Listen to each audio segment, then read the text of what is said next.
2 o'clock. So if you're ready, Trev, we'll get underway. Yep, I'm ready. Just before we start the presentation, I'll just go through a few of the sort of ground rules, if it were. So at the bottom of your screen, you should see 3 or potentially 2 at the minute options. One would be hands up and the other is Q&A. Throughout the presentation, if you have any questions you want to ask us, if you push the hand up function, it shows on our screen that you have a question. And at that point, we can try and add you, we can unmute you and let you ask your question live. If you don't want to, if too many hands go up, then we might not be able to do that because it gets a little bit confusing when we start trying to add in lots of different people. But if we only have the odd hand up here and then we will stop and try and get you to ask the question as we go along. The easiest way to ask questions is through the Q&A session option at the bottom. So click on Q&A, type in your question, and then we'll try and answer them by typing back as we go along. Or most likely, we will wait until the end. So after Trevor's done his full presentation, we will answer the questions one by one. Okay. Hopefully everyone can hear me. So Trevor. Apparently not, Sandy. Price, can't hear anything. Was that in the chat? Yeah. Just before we start, if everyone that can hear me, if you just put the hands up function and just click that button.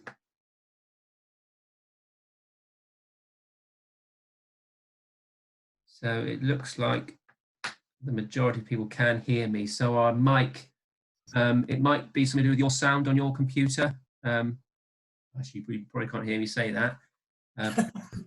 Hear me, so I'm going to lower all the hands.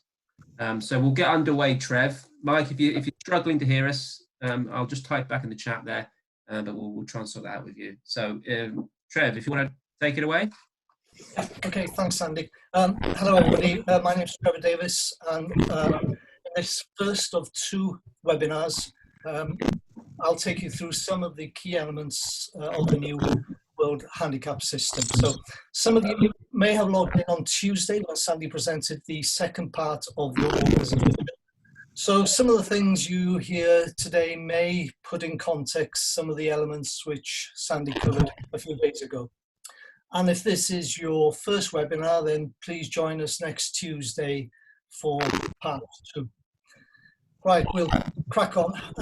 So the system was launched in January of this year, and to date, over 35 countries are using it.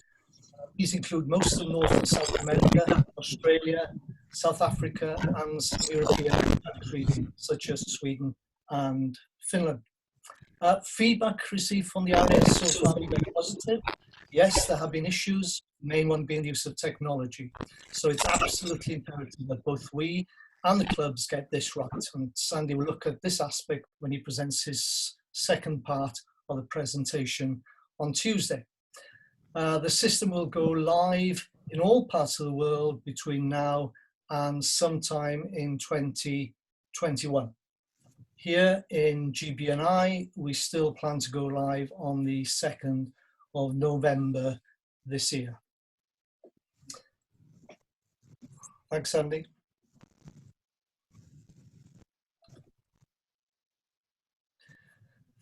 So first of all, we're going to look at some of the key elements of the rules, and Sandy will cover the committee procedures and the technology in part 2 on Tuesday. So the key elements, Sandy, please, thank you. So the key elements, there are 3 key principles. First of all, we have inclusivity and accessibility. The key elements here being a minimal number of scores to obtain a handicap, a maximum handicap of 54, a maximum whole score, and scores which are acceptable for handicap purposes. The second key principle is consistency and portability, and the key elements here are a playing conditions calculation, which is very similar to the current CSS, a handicap calculation based on ability, and playing handicaps, course and slope ratings. And the final key element is how modern and adaptable the system is. It will have daily revisions, it will have an integration of 9-hole scores, and finally it will accommodate different playing cultures from around the world. So if we move on to the rules themselves, there are 7 rules, which is almost 20 less than the number we have in the current Congo system. And as with the rules of golf, the RNA and USJ have tried to make these as simple as possible to understand. So rule 1 covers the purpose of the system and also the authorization to use the system. And now by authorization, we mean who is licensed by the RNA and the USJ to use the system. And within GBNI, that will be the home unions, as is currently the case with Congo. Rule 1 also deals with how to obtain a handicap index. Rule 2 tells us which scores are acceptable for handicap purposes within GBNI, and these won't necessarily be the same as those formats which may be acceptable in other parts of the world. Rule 3 covers situations where scores may be acceptable and how whole scores should be adjusted. For example, when using the net double bogey adjustment or when using the maximum whole score format. Rule 4 covers the process of submitting acceptable scores, which Sandy will cover on next week on Tuesday.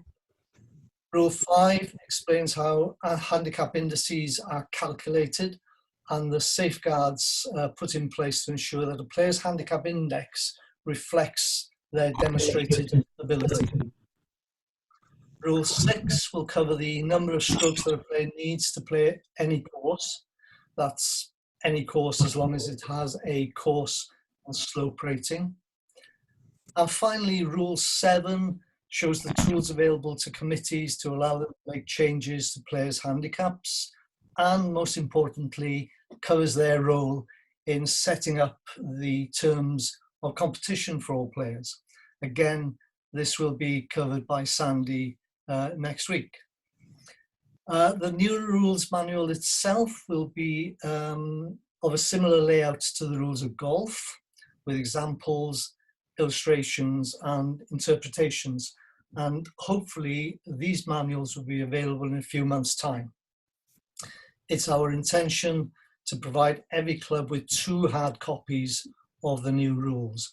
But of course, they'll also be available to download online as well.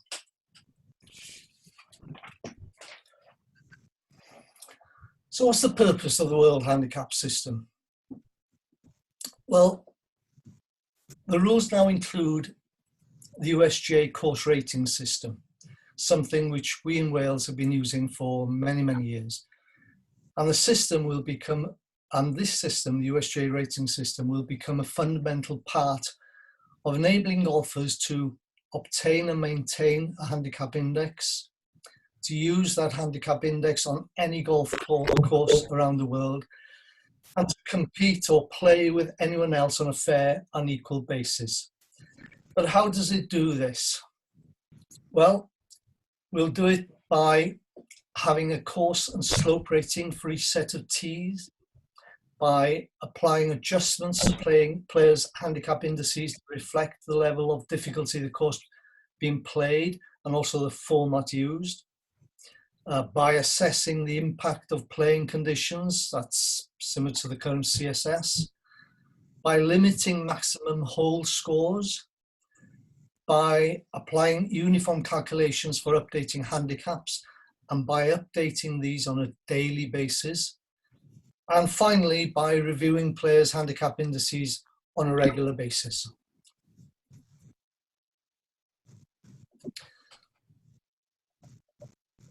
Thanks, Sandy. How do you define equity? There is no answer to that within the definitions of the rules.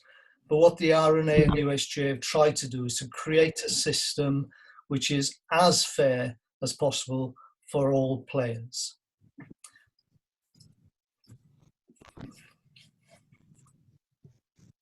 Thanks, Sandy. What is course rating? Well, course rating is the current SSS, the standard scratch score. Only in the new system, it isn't truncated. In other words, it's not rounded up or down. It's shown to 1 decimal point. And it reflects the scoring difficulty of a course for a scratch player. So what is bogey rating? Sandy, yeah. The bogey rating is arrived at in exactly the same way as the course rating. Only this time, it's based on the scoring difficulty for a bogey golfer, which is a 20 handicap male and a 24 handicap female. So when we come to assess golf courses, what do we actually do? Well, approximately 95% of the rating is based on length, and that figure includes the measured length of each hole, as shown on your certificate of measurements, which is why we ask for these before we come to rate your courses. The roll on the ball after it hits the ground, which on an average level fairway will be around 20 yards. Elevation or uphill or downhill slopes, which can result in less or more roll. Whether the hole is a dogleg or a layup, which could lengthen the effective length of the hole. Average wind speeds, which we would normally get from, say, the Met Office. And finally, altitude. Shot lengths on a course which has an altitude greater than 2,000 feet will be adjusted because shots would travel further in the thin air. Not something we have to worry about in this country. I think I'm right in saying that the highest tee in Great Britain is the 14th at West Monmouthshire at 1,450 feet above sea level, but don't hold me to that. And then the other 5% or so of the overall course rating is based on 10 obstacles. And these are the topography, where we evaluate the impact of the terrain on play. Fairways, how difficult is it to keep the ball on them? Very difficult in my case. Green target, how difficult is it to hit the green with your approach shot? Recoverability from the rough, how difficult is it to recover if you miss the fairway or green? Bunkers, same again, how difficult is it to recover from them? Where are they, how deep are they, and so forth. Penalty areas, both lateral and crossing. What length of shot is needed to safely carry a penalty area, for example, a lake? What's the distance of a lateral penalty area from the center of a landing zone, and so forth and so forth. Trees, what is the overall impact of trees on the play of a hole? Green surfaces, how fast are they? Are they flat? Are they contoured? Are they tiered? And then finally, the psychological effect, which we evaluate the total impact of all the obstacles on a player's score. Thank you, Sandy. Now take this slide. Both identical holes in terms of shape and length. The top example has virtually no obstacle along its length, whereas in the lower example, we've added water, which has to be crossed to both reach the fairway and the green. There are substantial bunkers at some of the landing zones and green side. We have trees along both sides of the fairway, and to cap it all, there's an out of bounds at the back of the green. So clearly the lower hole is significantly more difficult to play, especially for the bogey player. So the rating for that hole will be higher. So handicap indices will be adjusted relative to the difficulty of the course being played. And this is one of the bases on which the World Handicap System is built.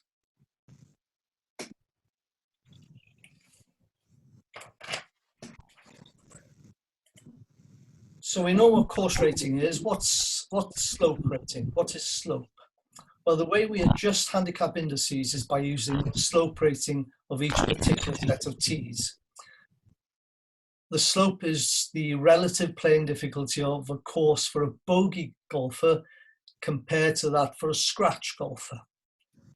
And the difference in the two course rating figures is then multiplied by a fixed number, which happens to be different for men as it is to ladies. And by that, we arrive at the figure for the slope rating. Now, slope ratings can range from anything from 55 to 155, with a rating of 155 being the most difficult. The standard slope rating, which is used throughout the system, is 113. And you'll find this figure cropping up in various algorithms, for example, when working out gross differentials. But the average slope rating throughout Great Britain and Ireland is around 124. Now, please don't get too hung up with your club's slope ratings compared to those of other clubs. Slope isn't a direct comparison between one club and another. As I said, it's the comparison between the scratch and bogey golfer on each set of tees.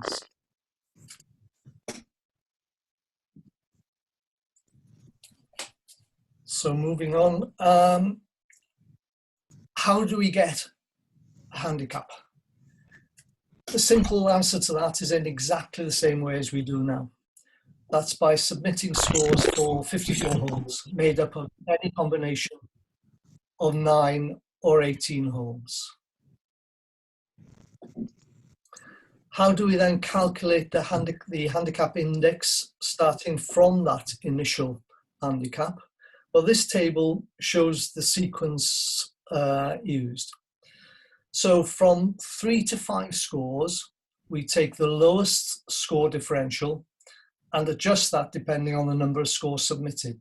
So 2 less than the lowest differential after 3 scores, and there's no adjustment when we get to 5 scores. We just take the lowest differential.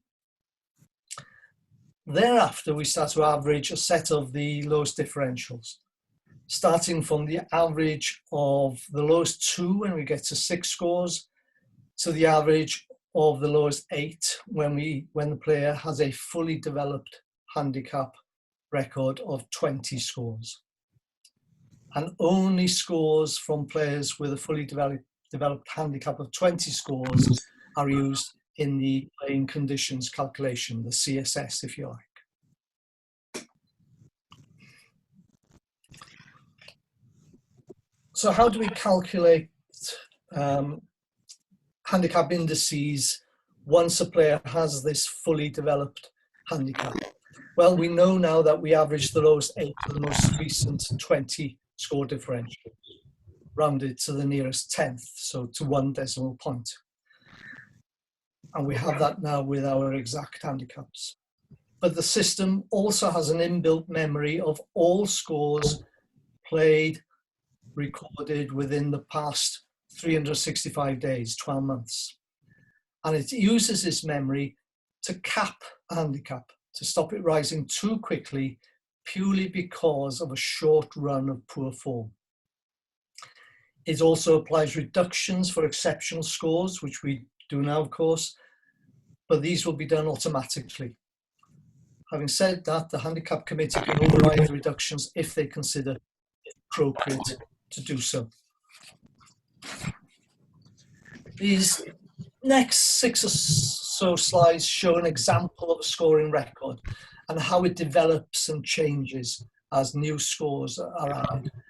So this player already has 20 scores on his or her record. So we simply take the lowest 8 score differentials from the right-hand column and average that figure. These highlighted in yellow are the lowest 8 score differentials. So taking these 8, the average works out as 13.0. So a further round is added, played on the 25th of September, highlighted in red on the top there, at Meadow Golf Club, and this time with a score differential of 14.5. That means that the round at the bottom at Meadow Golf Club on the 3rd of April, with a score differential of 12.1, now drops out of that last set of 20 scores. And we then go through the same process again of averaging the lowest 8 using this new set of 20 scores. And this time, the new handicap index is 13.3. So you can see that handicaps under WHS can rise far quicker than under the current Congo system, where you can only go up 0.1 at a time. To calculate the score differential in the WHS, you'll need your adjusted gross score minus the course rating of the tees that you've played, and multiply that by the standard slope rating of 113 divided by the slope rating of the tees that you've played. So it's not an easy task, and again, an aspect of the system where technology will play a critical role. Thank you, Sandy. Now, the system also has a memory, a low handicap index memory, and we limit handicap increases by using the system's inbuilt memory, which remembers a player's low handicap index. That's the lowest handicap a player has had during the last 12 months, or 365 days, which is a rolling 365 days, changes every day, every new day. And it uses this memory to make sure that the handicap index doesn't stray too much from the level of ability that the player has already shown to have. And it does this by applying a cap when the new handicap index begins to increase more than a certain number of strokes above that low handicap index. And that low handicap index need not necessarily be in your set of last 20 scores. And this cap comes in two forms, a soft cap and a hard cap. The soft cap suppresses any increase greater than 3 above the low index by 50%, while the hard cap prevents any increase whatsoever of more than 5 shots. And this capping procedure only applies to those with fully developed handicaps. In other words, those with 20 or more scores on their record. Now, the next 9 slides show how the caps would apply if you were driving a racing car. You're a fairly steady driver, no pun intended there, and you don't generally veer off course. But as we all do, suddenly you can lose a bit of control and you may run into the gravel bed. The gravel bed doesn't stop you, but it slows you down. And this would be the soft cap. But if the gravel doesn't slow you down quickly enough, you would carry on going and hit the fence, and this would be the hard cap. So when the difference between the player's new and low handicap index is no greater than 3, no adjustments are made. Car stays on the track. If the difference is more than 3 strokes, the soft cap applies, or the gravel in this example, and that will suppress that increase by 50%. So if, for instance, the increase was, say, 5, those 2 extra shots above 3 would be halved. So the total increase would be 4 and 5. And when the handicap index becomes more than 5, then you've literally hit the wall and your new handicap index will increase no further. So I think we'll park that car and swiftly move on, Sandy, please. Exceptional scores. Excuse me. There's no cap for downward movements. A round of 7 or more strokes better than a player's handicap index will result in an automatic reduction of 1 extra shot. And a score of 10 or more strokes better will result in a reduction of 2 extra shots. Now, the Handicap Committee can override this adjustment, but only having considered all the evidence. If it then considers that the adjustment would result in the new handicap index not being a fair reflection of the player's demonstrated ability, then it can reverse the reduction.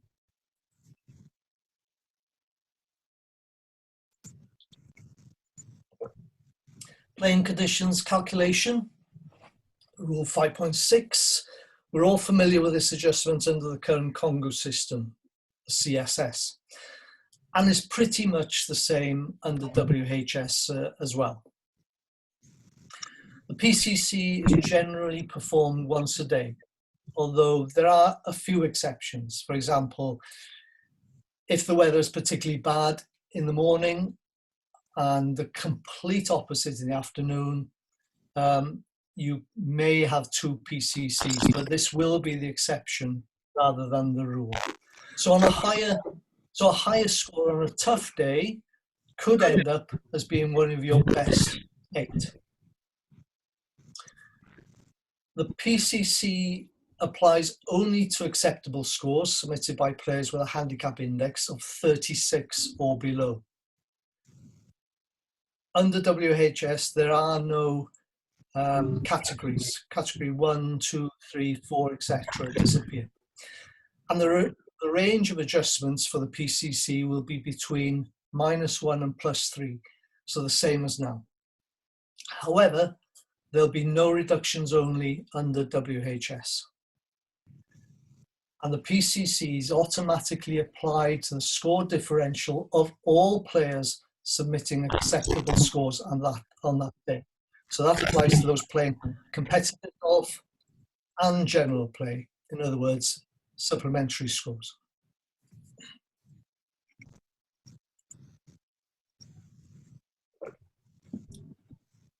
So how do all these various elements impact on the player's handicap index? Well, the slope rating results in an adjustment to your course and playing handicap. We use the best 8 of your last 20 scores as the basis for the handicap index calculation. There's a cap that prevents your handicap from going up too much in a relatively short space of time. The PCC adjusts your score differential depending on course conditions, but I think it's fair to say that it's probably a bit more conservative than the current CSS calculation. And finally, exceptional score reductions are made immediately and are not subject to having more than one exceptional score, which is currently the case.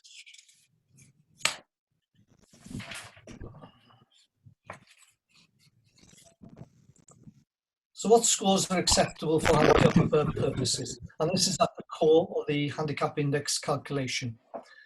The rule covers the conditions that a score must satisfy for it to be acceptable, and so that a player's handicap index is the best possible reflection of his or her ability. Rule 2.1 shows that these lists scores which are acceptable for handicap purposes. So scores where rounds are played in an authorized format, and we look at this next. Rounds played over a minimum number of holes, and we'll look at this in a bit more detail shortly as well. Rounds played by the rules of golf, and with at least one other person, and generally someone who's acceptable to your handicap committee. On a course with current course and slope ratings, during an active season, which is not really relevant in GB&I, but in certain parts of the world, countries such as the United States, Canada, Scandinavia, there are times in the year when you simply can't play golf because of the climate. So that's termed as an inactive season. And then finally, the score has to be certified. It has to be signed by a marker and be available for peer review, and we'll cover that a bit later as well. If one or more of these requirements are not met, then the score is not acceptable for handicap purposes. And these are the acceptable formats within GB&I. So for now, at least, forget what you've heard about better balls, match play, and submitting a card every time you go out to play recreational golf. Truth is that under WHS, we will be using exactly the same formats as we do now. So that's individual stroke play, whether organised or in general play. In other words, individual medals, Staplefords, par bogey, and maximum score rounds. And by general play, we mean the old supplementary scores. And by organised competitions, we mean those organised by the handicap committee or regularly organised events such as roll-ups or swindles, not necessarily organised by the club. It can be the professional or a member, but all those playing will have agreed that their scores can be submitted for handicap purposes as general play scores. So, in other words, pre-registering.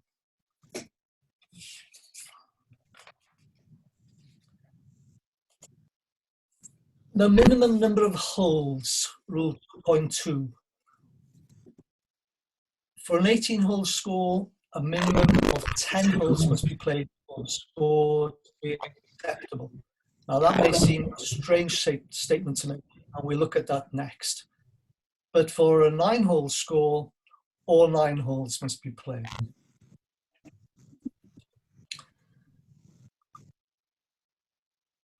So how do we adjust hole scores? Well, as we do now, we adjust a high score by applying the net double bogey rule. That's the lowest score in the hole for which a player will get 0 Stapleford points. However, if you're playing an 18-hole round and if all the holes haven't been played, then you record a net par on those holes not played. Now, by holes not played, we mean those holes not even started. We don't mean holes started but not finished. Excuse me. For example, when you lose a ball and you don't put another ball into play, these are dealt with under the net double bogey rule. But there is an exception to this as well. If you've played less than 14 holes of an 18-hole round, so you didn't play the 12th and the 13th, you record a net par +1 on that first unplayed hole, and the rest would be net pars. And these adjustments are applied to your course handicap, not your playing handicap, which Sandy will cover on Tuesday. But there must be a valid reason why holes have not been played. For instance, bad light or bad weather, a player injury or illness, or a hole being declared out of play by the committee for maintenance or reconstruction. You cannot simply say, God, these last 3 holes are tough, are the toughest on this course. I'm not going to play these. I'll be happy with 3 net pars. You can't do that. You need a valid reason. And if the committee considers a player's reason for not completing the round as being invalid, then they can apply a penalty score to that person, to that player, under Rule 7.1, which again Sandy will cover on Tuesday. Supplementary scores. Well, supplementary scores are now referred to as general play, but the process of submitting supplementary scores is exactly the same as now. And as I said earlier, a player can be considered to have pre-registered to submit a supplementary score by playing in a regular organised event with other players. But the organiser should make that perfectly clear to those who are playing.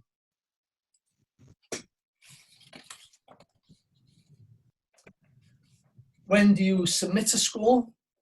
And this is where it gets a little confusing.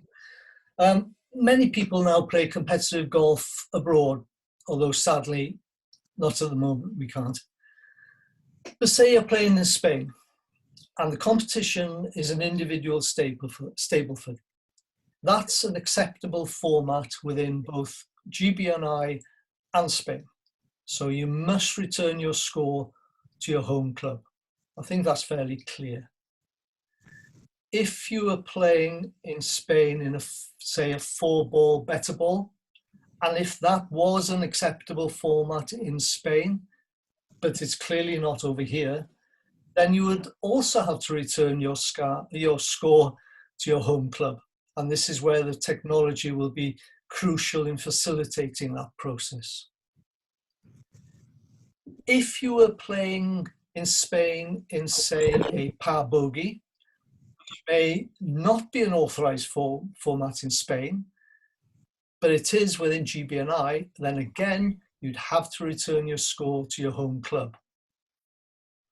And finally, if the round you're playing in Spain or any other country is unauthorized both there and within GBNI, say match play for instance, then the score would be unacceptable for handicap purposes.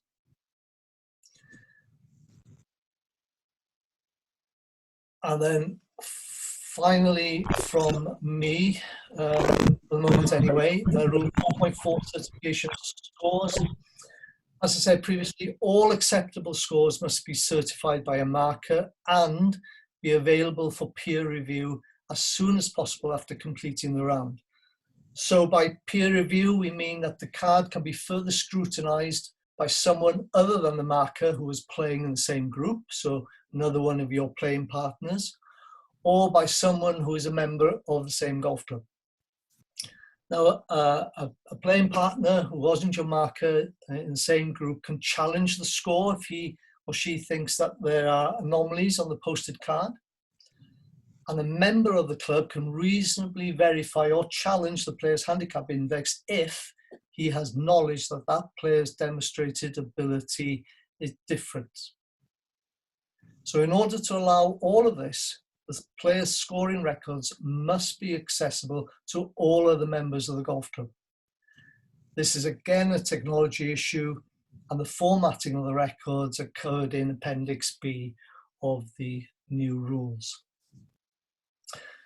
So that's all from me at the moment. Thank you for listening, and I think we're now going to take questions. So do you want to start? Just before we go to the questions, we've got a quick video to show you guys. We've only had 2 questions so far from 93 of you. I can't believe there's only 2 people questioning their minds. So just while you're watching the video, step away into the Q&A bit at the bottom. Ask us your questions. If you want to speak to us, then put your hand up and we will we'll put you in. But just watch the video. Please ask some questions and we'll get back to them very quickly. Thank you, Trev.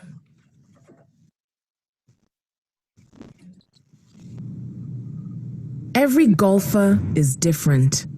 Every golf course is different. Every day is different.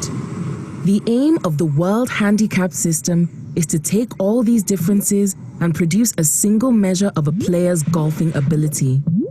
A handicap index reflecting the score a player can achieve when playing well. To do that, it must start with a handicap calculation which balances responsiveness and stability, consistency and flexibility. At the core of the handicap calculation is your score, demonstrating how well you played your round relative to the course's difficulty, as determined by its course rating and slope rating, and any conditions that might have made the course harder or easier to play on the day. A record of your scores is maintained, and your handicap index is based on an average of the best 8 of your last 20 scores. Because your worst scores are discarded, your handicap index reflects the score you're likely to achieve on your better days. The more scores you can submit, the more accurately your handicap index will reflect your golfing ability. While any player can have a bad day or a run of poor form, form is temporary. That's why the handicap calculation does more than just look at your most recent best scores. It retains a memory of your lowest handicap index during the past 12 months and provides mechanisms to ensure bad days don't cause your current handicap index to increase too quickly from that low index. Under normal circumstances, your handicap index should never increase more than 5 strokes above your low handicap index over a rolling 12-month period. Players have great days too. Juniors and beginners in particular can improve dramatically over a short period of time. The handicap calculation can identify this, applying additional reductions to a handicap index when a player achieves a score of 7 strokes or more below their current handicap index. A calculation won't always detect a real change in a player's ability. For that reason, the handicap committee has the tools and can adjust a player's handicap index to better reflect their ability. All these elements come together as your handicap index is revised promptly, ready for the next day or soon after. The World Handicap System delivers a handicap index to all players that is calculated in a consistent way across the globe. It allows players everywhere to continue to enjoy the game they love, wherever they play and whoever they're playing with or against.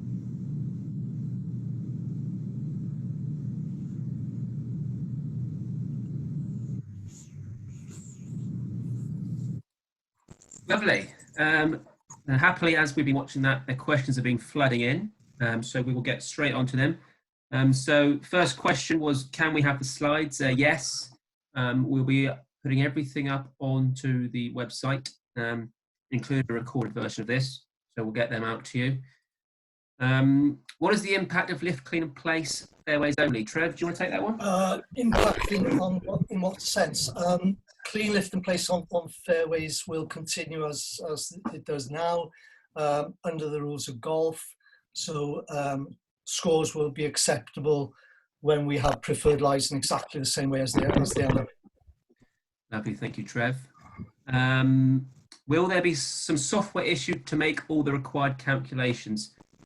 This is more a question for Tuesday's presentation, but I will answer it here and now. Your current ISV providers for every club are given the opportunity to come on board with the World Handicap System. So the same as under the Kongu system, they signed a license with Kongu to be allowed to do the handicapping. Similar now, your ISVs have the opportunity to sign a license. One thing that will be happening is Wales Golf will be giving every club, every affiliated club, some membership and handicapping software, which will do all the calculations required for you. So all of the sums that Trevor's been talking about, the software will do that all for you. But one thing I would say is get in contact with your ISV provider to check that they are still going to be involved under World Handicap System. Next question is, how will we ensure that players do bring their away scores back to their home club? Trev? Yeah, good question. At the moment, the technology probably won't be there to input scores at all the away courses or clubs that you may play. So we will be relying on the honesty of the players initially to bring their away scores back to the home club. But eventually, it's hoped that technology will allow everybody to sign in when they get to away clubs and also input their cards at the away clubs. But I don't think that's a long way off, but it's something that we're working towards. Yeah, thank you, Trev. Okay, will there be a reduction only outcome as at the moment if too few players play within their buffer zone? No, yeah, two things there. There won't be a buffer zone because it's an average system, so there's no buffer zone. And secondly, there's no reductions only for the same reason. It's an averaging system, so no on both counts. Okay, thank you, Trev. Will this presentation video be available offline? Yes, it will all be available offline, and once we've done the run of presentations and webinars, then it'll all be sent out. The presentation is already available on our YouTube channel, which you can find the link to from our website. So this full presentation, which I presented in its entirety, is already available, so you can pick up all of that. Everything will be available once we've done this run. If playing in a medal comp, if it is a par 4, is the maximum score 6 for handicap purposes? However, you must howl out even if it's 10. Right. The maximum score will, for handicap purposes and handicap purposes only, will be a net double bogey. So the maximum score of par 4 on your handicap. So if the whole question you have a shot on and it's a par 4, the maximum score will be 7. Yes, however, you must roll out even if it's a 10 if you want a chance of winning the competition. Yeah. But your score, even if it's a 10, will for handicap purposes purposes be reduced to the net double bogey. I think it's important here because there was a question that was raised on, where are we now, Thursday, on Tuesday, about maximum scores and what you put down on a scorecard. Must get confused here between the maximum score format or maximum score competition and the maximum hole for a maximum score for a hole. The maximum score format is something totally different. The maximum score format was introduced, of course, under last year's Rules of Golf. It's not something which is as a result of the World Handicap System. And if you have a look at the Rules of Golf, Rule 21.2, a maximum score format was actually written for scratch competitions. But it can, of course, be adopted for handicap competitions as well. And it was also written for individual play, but again, it can be adapted for foursomes, four balls, and team competitions. And the player's score, he or she will only get the maximum score per hole, even if the actual score is more. So a player who doesn't hole out gets a maximum score, and he or she would then enter a 0 or the maximum score on the scorecard. And the maximum score, of course, would be set by the club at or above net double bogey for the field. And the score, if a score is completed by holding out under the maximum score format, you put in the actual score if it's lower than the maximum score, or if it's higher than the maximum score, then you put either the maximum score limit or any higher score or 0. And if the hole isn't completed, if you don't finish the hole, as said, you put a 0 or any score at or above the maximum. So the maximum score format is totally different to the maximum hole score for handicap purposes. Yeah, it's just really important to just to underline that point. The rules of handicapping and the rules of golf for a competition are two very separate things. So something that's acceptable for handicapping might not be acceptable for the terms of that competition. So it's important to, when looking at this, to differentiate between the two.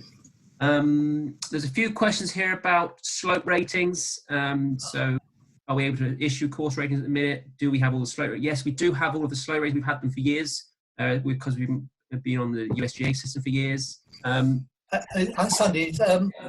could that question relate to how we carry out course ratings at the moment?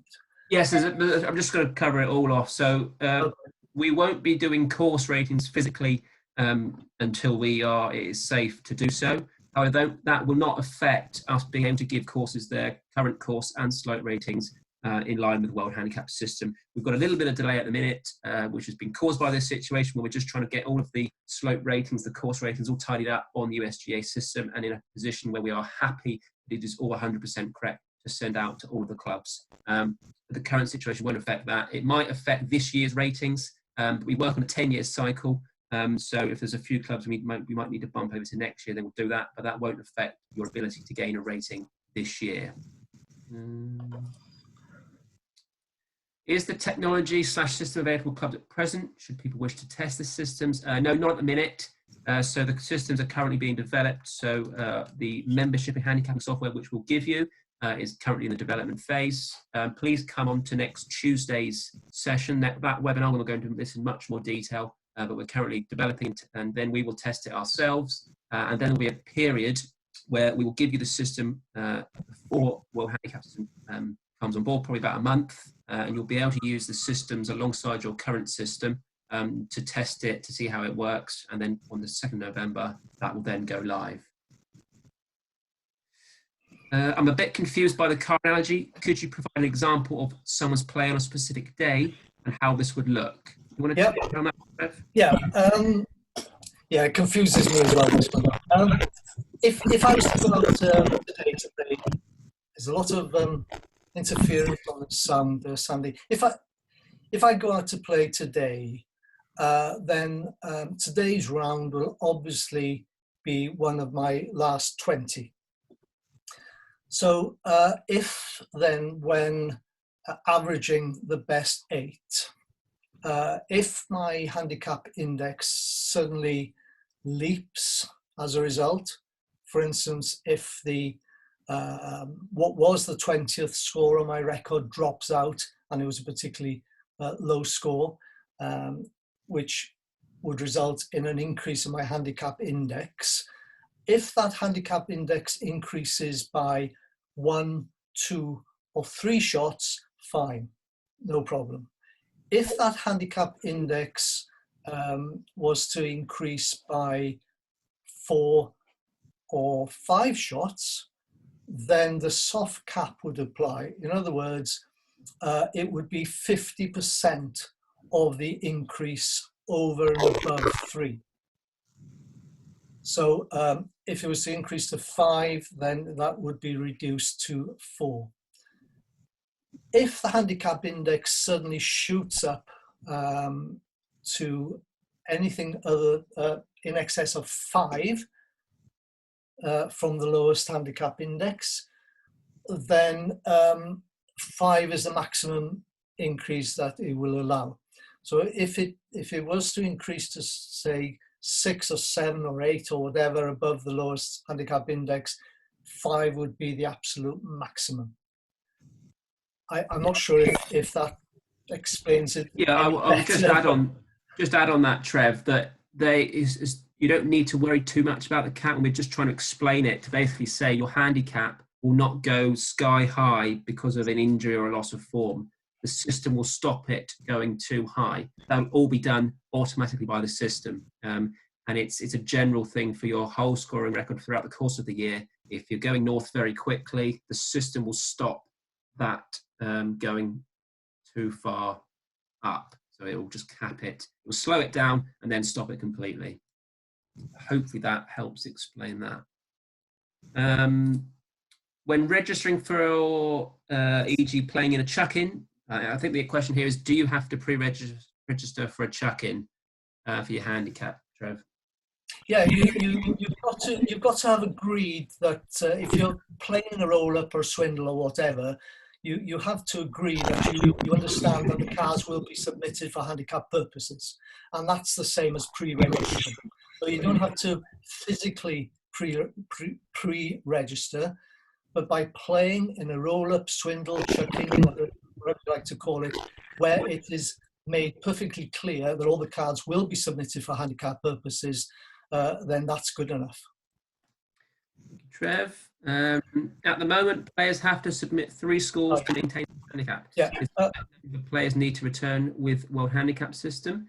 But that answer to that is no. There's no such thing as an inactive handicap or a C status to your handicap. You will always maintain a handicap index as long as you are a member of a golf club and you're put in the required number of cards, holes to gain a handicap. So the handicap will not go inactive. And then just a follow-up question here, is there one handicap committee per club or per section? We recommend that it's one handicap committee for the club, which will allow a much more, consistent application of handicaps across the whole club.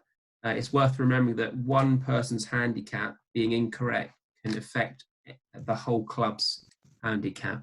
Just want to add anything on that, Trev? Yeah, when it comes to handicap committees, what we're doing from a Congo perspective is we are producing a guidance document to supplement the new rules, and there'll be a lot of interpretations there because some countries may take a different view on some aspects of the rules. But in there, hopefully we will be recommending that you have just one handicap committee for the whole club, and hopefully a mixed gender committee. That would be a mixed gender committee as well. I realise that in certain circumstances that may not be practical. There may be clubs where they simply don't have lady members for some unknown reason, or vice versa, no members. But yes, Congo will be strongly recommending that you have just the one handicap committee made up of mixed gender. Thank you, Trev. There is no play in August because of coronavirus. What impact do you think this will have? I'm guessing this is to do with the transition of handicaps. And there's another question here regarding we have women members who do not have a competitive handicap and haven't played in qualifiers for years. They play in past captain socials. How will the handicap be created and maintained? This is something that we go through in next Tuesday's session, but we will be looking at the scores for the last 2 years for all players. Whatever score they have on their record. So if they've only got 3 cards, 1 card, or full 20 that we can use, then we'll create it using the table that Trevor went through earlier about the sliding scale of how the index progresses up to the full 20. So they get issued a handicap off that. If they only have a number, so a handicap with no cards, no qualifiers next to that, then we'll be able to create an index off that, and then it will need to progress from there. It's why we've been saying for the last couple of years, please try and get people to play in as many qualifiers as possible. Obviously, this year will stop a lot of people playing in qualifiers. We hope that we'll be out on the golf course within the next couple of months so people can start putting their cards in, but there's not to worry, there will be provisions in place that transitions everyone's into a handicap index. I watched the previous tech webinar and the situation regarding NR was a little confusing to me. Can you explain what happens if a player gives up after a few holes and just puts NR on their card? Fred, do you want to take that? Obviously, if you play a few holes and give up, then you're in no chance whatsoever of winning the competition. But there will be no NR as such, because every score you will have an adjustment for net double bogey. So any score which has not been completed will be adjusted to a net double bogey, and it doesn't matter whether it's 1 hole, 2 holes, or 10, 12, 15, 16 holes. They, for handicap purposes only, will be adjusted to net double bogey. So if you decide to give up after a few holes, you should still put your card in, sign it, in the market sign it, put the card in, and then the holes not scored will be adjusted for net double bogey. Yeah, just to add to that, NR, I mean, I don't know if that means playing 3 holes and then just not scoring another hole. The idea, if you're going to NR because perhaps you lose 4 golf balls on the 4th hole and you can't be bothered to go back and hit another one, then you can NR your card for the competition there. But we would suggest you then were to go on to the 5th and then start putting your scores in again, which would make it much more accurate for a handicap card, and then it would just put a score in for that hole which wasn't completed. Obviously, as a golf club, if you are seeing a player playing 3 holes NR and putting no scores in, then you might want to ask them what they're playing at and why they're doing that. The point is, if you're playing golf on the course, put your scores in for your holes, unless you've got a very good reason not to, then hopefully that'll be able to go into your handicap record. If you haven't advised your club before you travel, can you still submit scores for handicap purposes? Trev? This is a follow-up question, I think, Gillian, isn't it? Yeah, you can, as long as you have somehow pre-registered at the club that you are playing at. So if you're going over to Spain, at the moment, technically, it would be very difficult to pre-register and that information goes back to your club. But as long as you have some evidence of having pre-registered, then yes, you can do that at the away club. Thank you, Trev. If the World Handicap System starts on 1st November, then the previous 20 scores used and then reduced as new scores are entered. I'm quite sure the questioning there, but basically, yes, when we go live on the 2nd November, if you've got 20 previous scores on your record, they will be used for your initial index, and then your index will just progress from there. So when the 21st score comes on, the first score will drop off, and then your new 8 will be calculated from there. Hopefully that answers that question. When will club slope ratings be completed?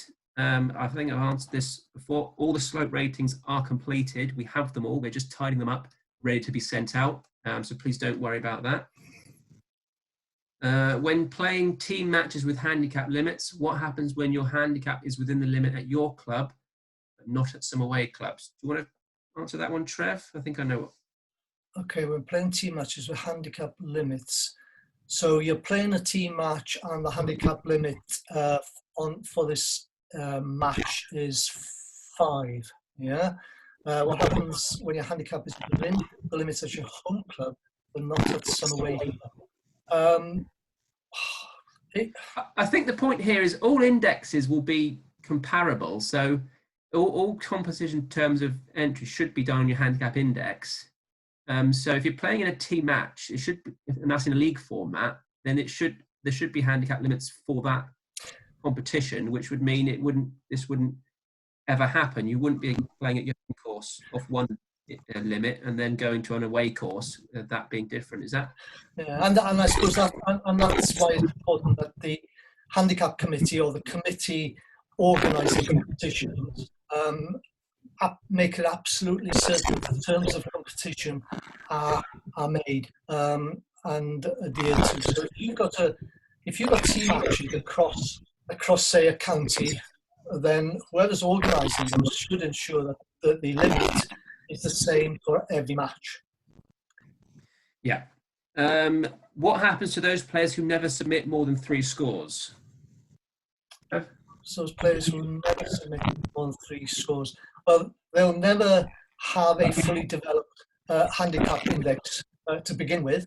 And you may have a situation where if you're organising competitions, the handicap committee can well set a limit or criteria for entering those competitions. So the handicap committee is well within its rights to say, for this particular competition, you must have a fully developed handicap. In other words, 20 scores on the handicap record, or whatever the competition, the handicap committee decides. So I suppose if you have somebody who never submits more than 3 scores in a year, it would take them 7 years to get a fully developed handicap index. You can't make somebody play, and some people are obviously not interested in competitive golf and are quite happy to play recreational golf. But there's not an awful lot you can do about that. Yeah, and I just add that we go through this in a little bit more detail in next Tuesday's session. So if you haven't already registered for that, then please come on board and we'll go through that again. Did you say that in a roll-up, all the group needs to agree to register? No. What I was trying to say was if you're playing in a roll-up and the organiser says that all the cards will be submitted for handicap purposes, then it's your choice as to whether you play or not. It's not a question of all the players agreeing that that's the case. The organiser, the member who organises the roll-up or the professional will tell you that all the cards have been submitted, so it's your choice of whether you play or not. Okay, thank you. Will the PCC include both men and ladies together? Yes, simple answer is yes. Everybody who plays competitive golf or submits supplementary scores on that particular day all the scores will go into the pot of the one PCC, except for that, the circumstances which I highlighted earlier on. I mean, when you think about it, the PCC or the CSS, as we have now, is intended to reflect the course conditions on the day. In other words, position of flags, the rough, the weather, and so forth. Well, if you have a men's competition followed immediately by a ladies' competition, the position of the flags, the height of the rough, the toughness that the greenkeepers have set the course, and the weather is going to be the same. Except for the circumstances with the weather where I said that, if it's particularly bad in the morning and exceptionally good in the afternoon, that is an exception. But otherwise, all the other conditions taken into account in the PCC are the same for both genders. So there's no reason for the PCC adjustment to be different. Yeah, and it's also another reason why having one handicap committee is a good thing, because all the scores going into the same pot for the PCC means all the scores, all the handicap indexes will impact each other. So having that one committee overseeing everything is going to be a good thing. Just another follow-up to the pre-registration for the chuck-ins. Does the pre-registration have to be a signing procedure? As with supplementary, does it have to be a group agreement? They've also, I think Trevor's already Yeah, I think we've got that one. Will there be training on new IT systems? Yes, if needed, then we will certainly be putting some training together, both through our IT partners and ourselves. We'll be able to do some training on that. Again, Tuesday's session goes into that in more detail. So please, if you haven't already logged in for that one, make sure you register for that one. Is a society event classed as an organised competition the same as a roll-up, Trev? Yep, in general, yes. Yeah. What happens if fewer than 8 players play in a competition? The only thing that would happen if there are fewer than 8 players, there wouldn't be a PCC. I think that's the only difference. How is the PCC calculated? Is it done manually or at individual clubs? Absolutely not done manually. The system will all do that for you. I think if we've got about 5 hours, Trevor might go through the calculation process, but I don't think we've got that right now. I think the mental health would survive. Yeah, so that'll all be done automatically. What about alternative day comps for PCC? There'll be a separate PCC for each day. Lovely. Will general play adjustments be available for current Category 1 golfers, e.g. supplementary score? There's no such thing, there will be no such thing as Category 1 golfers. Categories of golfers will disappear altogether. So that won't apply. Lovely. How does a player's current handicap affect the transition to the new system? Do we start afresh? No, as we've sort of alluded to, your current handicap, all your current scores will be used for the transition. So you'll be given a new handicap off your last 20 scores. If you don't have 20, then it'll be done off your last 3, 5, 6, 8, 9. If you've got nothing and you've just got a number, then there will be an index created off that number. So everyone who's currently got a handicap will be given a new one under the new system. Will all participants in informal swindle/pro comps need to register for handicap purposes, i.e. is it optional? I think we've already been through that, Trev. Yeah, it's an interesting one though, when it comes to pro comps. I'm assuming that, David, that you may mean pro-ams. Informal swindles. I think it might mean competition just organised by the pro on that one, Trev. Oh, I see, sorry, yeah, okay. Yeah, if it's an organised, regularly organised competition, then obviously the pro will say, and the cards are being submitted for handicap purposes, and it's your choice then whether you're playing off. If it's just myself, a couple of friends saying, "Oh, we're going for a knock this afternoon. Shall I give Bob a ring and David a ring?" And we turn up and there's 6 or 7 of us. That's not a regularly organised event. That's just people turning up almost out of the blue. When will course ratings be undertaken? They've been undertaken for the last I don't know how many years, so they're all done, ready to go. We'll be sending out soon. If there are no divisions anymore, then does this not advantage the high handicappers for stable events in particular? Divisions and categories are different. So if you're talking about you set in your terms of competition, different divisions for the competition, you can still do that if you want. You can still set different divisions for different handicap indexes. That's a decision for your competition committee if you don't want everyone to be under the same event. So a competition committee has got full ability to set different divisions, set it for between 40 and 54 or 0 to 10 index. So you can still do all of that stuff at your club. You don't have to just chuck everyone into the same competition. Again, your rules of a competition shouldn't be confused with the rules of handicapping for handicap purposes. Anything you want to add on that, Trev? Yeah, the only other thing I suppose you could mention, although you will be looking at this in more detail on Tuesday, is that there's also a playing handicap, a playing competition handicap, which we haven't discussed today, where there are competition allowances. So I can't remember off the top of my head what it is, but I know in medal plays, 95%, I think all individual stroke play events, it's a 95% competition allowance. And that is there exactly for what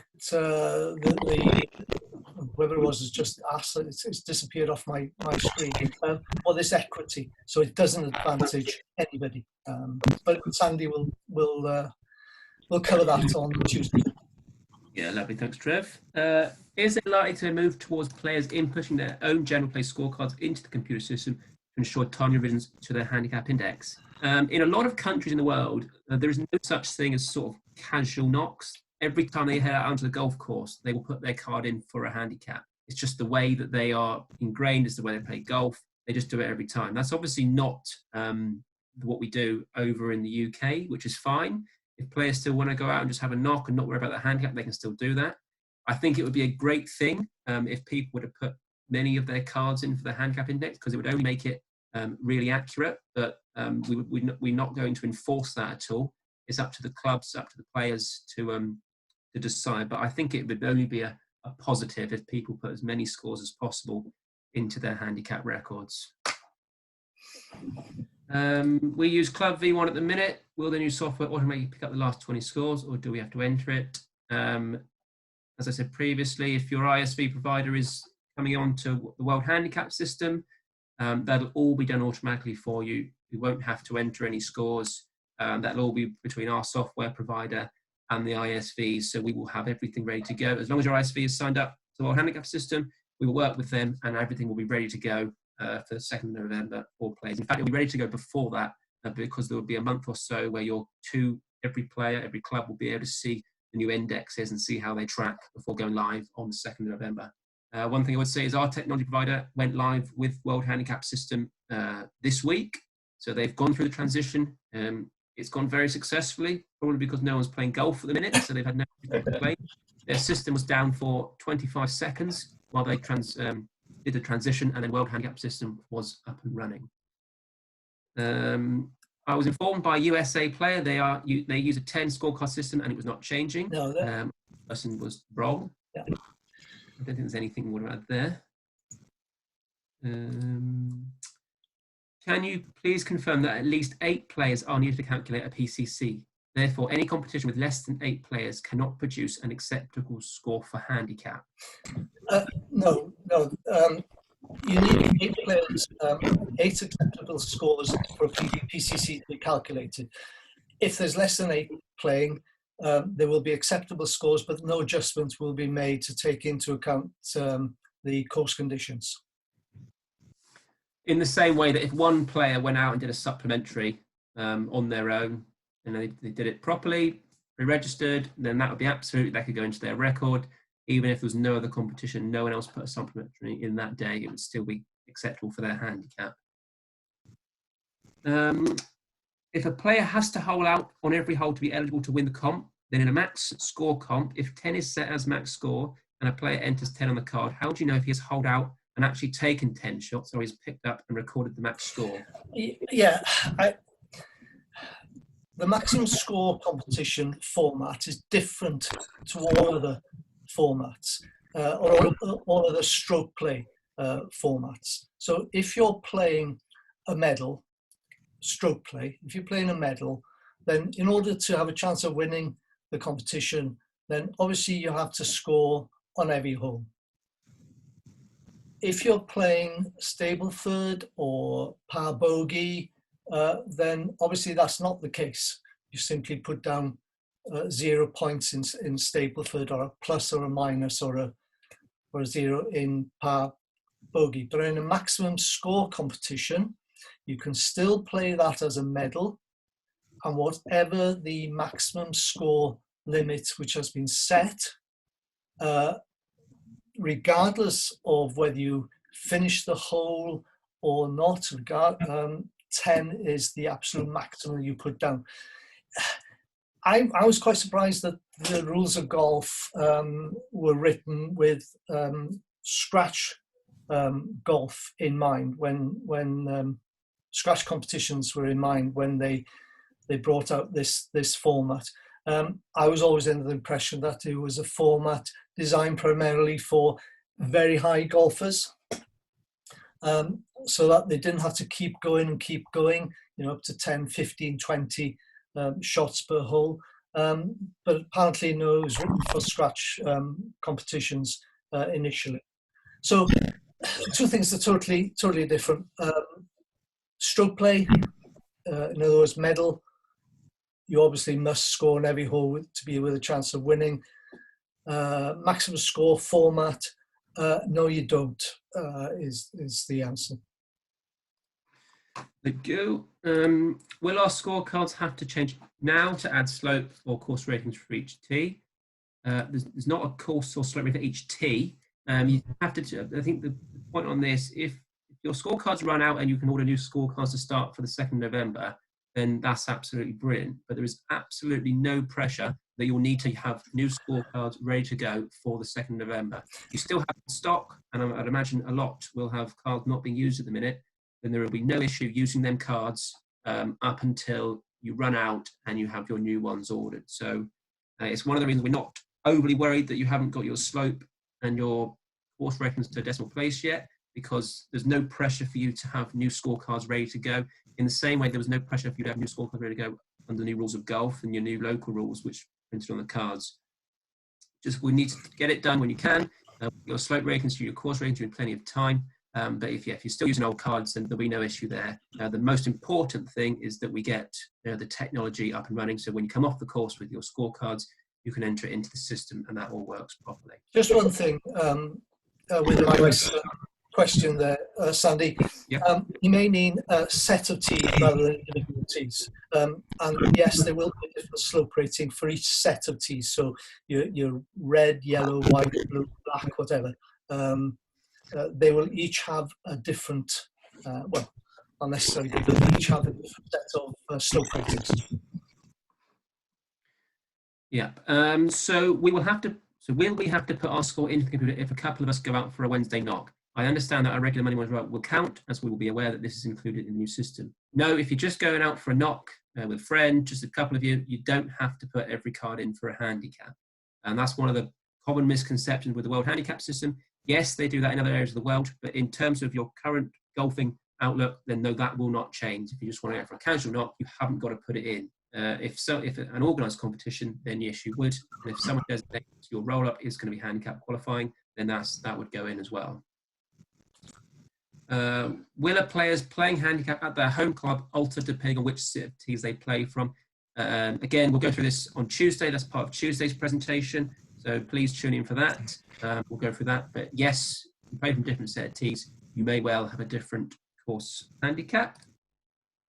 Jane, I've just hopefully answered that question, and that a roll-up can be deemed as non-qualifying for handicap purposes if the organiser decides that. That's correct, isn't it, Trev? Yeah, I mean, if it's a regularly organised event, then it really should be. It should be classed. Yeah, there's no reason really why you shouldn't have it as handicap qualifying. There's nothing really that happened that means you shouldn't be putting cards in for your index. Yeah.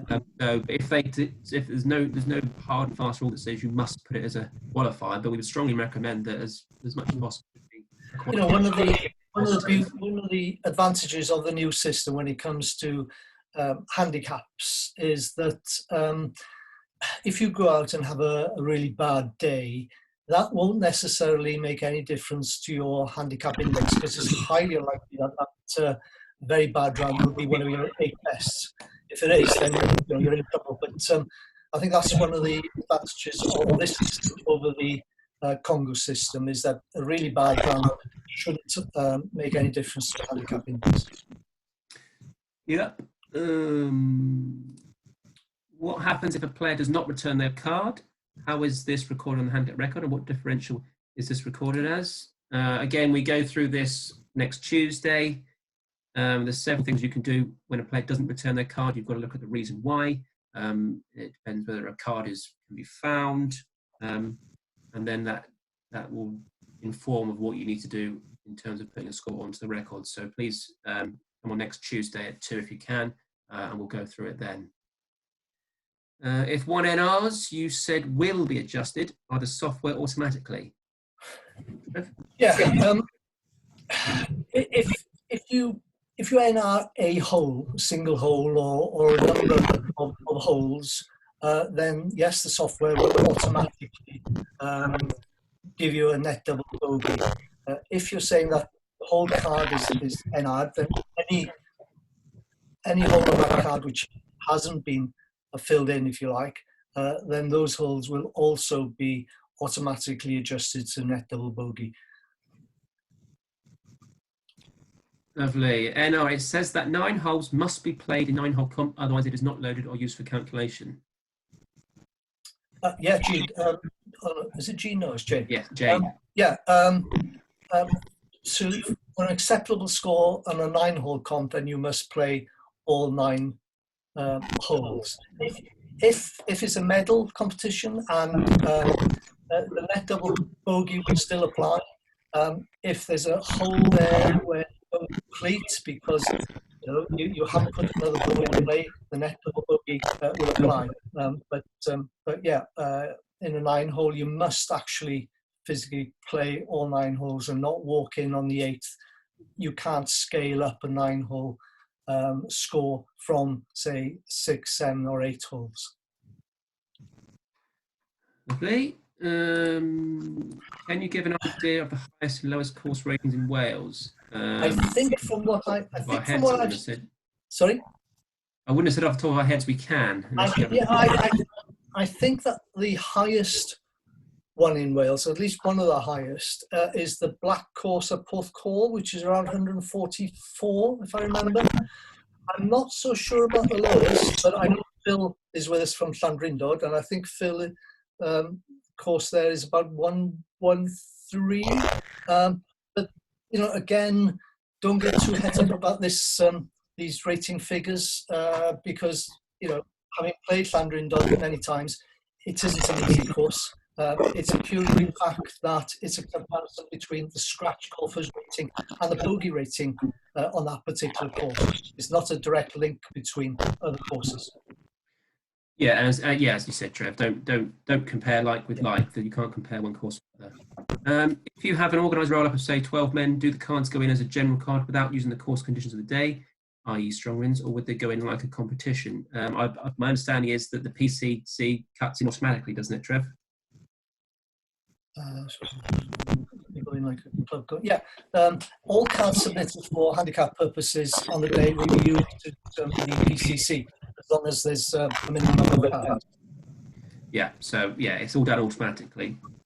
Do you anticipate that individual handicaps will be very different from their current handicap? I wouldn't have said very different. If you're a mid-teen handicapper, you will still probably be a teen handicapper. There'll be some movement, but you wouldn't find a 20 handicapper suddenly go into a single-figure golfer. I think the biggest variations will be on the low and high. The very low handicapper, the scratch golfer, because he's more consistent and because you're averaging 8 very consistent scores, may well find that a lot of scratch golfers will become plus golfers. Whereas with the really high players, high handicappers, they're not consistent at all. So their best rate is likely to some exceptionally high scores. So their new handicaps will more than likely go up. But in the middle, they should stay roughly the same. My current handicap is 13.4. On November 2nd, will my handicap change to average of best 8 from 20? Yes, it will. What handicap should a player use if the previous day's score has not been input into the system? That will be down for the competition committee of that competition to decide. Depends what the reason is for why it wasn't put in, I would have said as well, Trev. Yeah, and the competition committee can adjust the player's handicap as well on the basis of the previous day's score. So if the competition committee are aware that player has had a particularly good score, then they can adjust his playing handicap for the following day. And then when one of the key points is this system is to try and make sure people are putting their scores in on that day. I mean, I don't. Obviously, there is some reasons why people don't input them into the system, but every effort should be made to put scores into the system. And if people aren't for whatever reason, then that should be looked at if possible. If players don't have to physically pre-register, then who will enter the score? Will the software allow the players to enter, or will someone from handicap committee have to enter the score? Again, this is sort of a technology question. The system should be made available for people to input their scores at all times, really. Trev? Yeah. If you play a roll-up, swindle, whatever, all the cards, if your club has the correct software, then you should be able to put in the scores yourself, or otherwise put them in a box and somebody else will do it for you. But ideally, you should be able to put in your own scores. Yeah, there is no issue with the committee doing it themselves if that's the way it works. I heard that Scotland was not joining the WHS. Is this true? No, that's not. Every country in the world, there will only be one handicapping system throughout the world. So every country, and Scotland is most certainly part of the WHS. They're still part of Congo, so they'll be under the same system as us. Confused about casual golf not being accepted. Are supplementary score type cards accepted? Will the software be there for that? Absolutely yes. You can submit as supplementary scores exactly the same way you do now. So you should pre-register and then you should enter it into the software. Can you send a link for the YouTube presentation? Yes, I will do that. I'll be putting everything out, emailing it out once we've completed these runner presentations, so you've got all the information available. Here we go. The 8-player minimum for a PCC is fundamentally flawed. At a small club like St David's, we generally out with a small field precisely because the weather is poor and the course hard. Therefore, we either destroy our handicap indices or just don't bother putting cards in. Surely this needs attention, the same way the old Congo system had a table B for small fields. Trev, do you want to take that one? Well, the only thing I can tell you at the moment is there won't be any changes to the rules because everybody's signed off on them. But the RNA and USJ, together with people like ourselves, Congo, and so forth, will be monitoring the system over the next year or so. And if it becomes apparent that there are problems with certain elements, then we will certainly discuss it with the RNA and USJ and see what comes of it. But there's no likelihood of any changes to the system in the next year or so. I will also add to that is they've been modelling this for quite some time, and this is not something that they'll go live on this year and they'll see how it works. I mean, we've been submitting scores over the past year or so, or year and a half, 2 years, that they've been using to model their PCC. So from big competitions, small competitions. So they already have a lot of data, which is seeing how PCC is working. Yeah, and the other thing I'd add to that, Sandy, is that we do recognise that the PCC is going to be far more conservative than the current CSS system. So you won't see as many adjustments. We have ourselves within Congo researched this and compared the changes to the PSS compared to the CSS, and it is far more conservative. So I don't think St David's would be. I don't think it would have that much of an effect on the scores because of that. Yep. Will the software automatically score a hole or holes that a player has put down as NR? I think it will. Yeah, it will, Trev. Yeah, yes, it will. Yeah. Can a supplementary score be registered regardless of handicap, i.e. for the current Cat 1? Yes, they will be able to submit supplementary scores. Is that correct, Trev? Yeah. Similar. So as there to be no categories, is there protection status rules for the old Category 1 handicap players, such as the current authorization codes? Yes, there will be. Again, I go through this on Tuesday's presentation, so Tuesday's webinar. Yeah. The only thing is, at a different level. Yes, at a different level. There won't be Category 1s. I suppose they'll be referred to as elite players, and the elite players will start at scratch for men and 2 for ladies. So anybody over and above that will be in the same boat. Yeah. And the last one we've got here is, will all golfers be allowed to hand in supplementary score at any time during the year? Yes, as long as the course is appropriately rated and they're playing by the correct rules, then you can put in a supplementary score at any point you want. Right, Trev, anything else to add on that? Yeah, no. It's not a question, but Trev's mic's awful today. Well, we apologise for that. And I'm not moving, honestly. I think it's just it's a connection issue.